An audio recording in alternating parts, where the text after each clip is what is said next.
Initial days में बहुत सारे चैलेंजेस आपने फेस किए होंगे जब काम स्टार्ट किया होगा। लोगों की साइकोलॉजी, लोगों का थिंकिंग, लोगों को एक्सेप्ट करने का तरीका टुवर्ड्स द हियरिंग एड्स।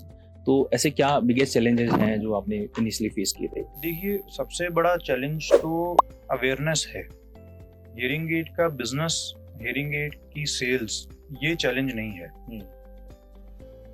इसका अवेयरनेस सबसे बड़ा चैलेंज है। करेक्ट। 90% लोगों को तो ये भी नहीं पता होता कि उनको हियरिंग लॉस है, क्योंकि जैसे हियरिंग लॉस एक दिन में नहीं होता। हियरिंग लॉस धीरे धीरे बढ़ता है, ग्रेजुअली बढ़ता है। तो उनके family members slowly and slowly gradually तेज बोलना शुरू कर देते हैं। सपोज किसी एक पर्टिकुलर फैमिली मेंबर की एज है 60 इयर्स और उसे थोड़ा सा हियरिंग लॉस होना शुरू हो गया। धीरे धीरे वो हियरिंग लॉस बढ़ेगा और धीरे धीरे फैमिली मेंबर्स की ये आदत पड़ जाएगी कि वो उनके साथ जब भी बात करेंगे वो थोड़ा सा तेज आवाज में ही करेंगे। और 60 इयर्स की जो एज है वो वैसे भी रिटायरमेंट की एज है, लोग बाहर निकलना कम कर देते हैं।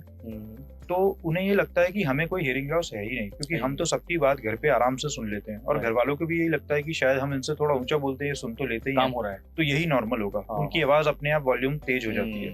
तो ये एक सबसे बड़ा चैलेंज हमने फेस किया और आज भी करते हैं, लोगों को ये अवेयर कराना कि आपको हियरिंग लॉस है।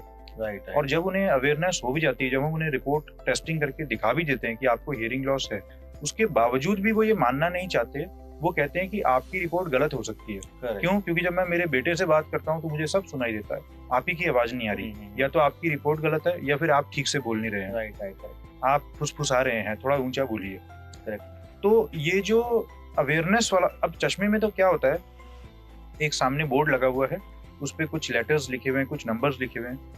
आपने एक आंख बंद की, दूसरी आंख बंद की, अगर आप उसे पढ़ पाए ठीक से तो ठीक है, अगर आप नहीं पढ़ पाए तो आपका एक नंबर दे दिया जाएगा, उस नंबर का आपको चश्मा लग जाएगा। राइट। लेकिन यहाँ पे इस इंडस्ट्री में हियरिंग लॉस प्रूव करना एक पेशेंट को, वो बहुत डिफिकल्ट काम है। पेशेंट ये मानने को ही तैयार नहीं है कि मुझे हियरिंग लॉस है।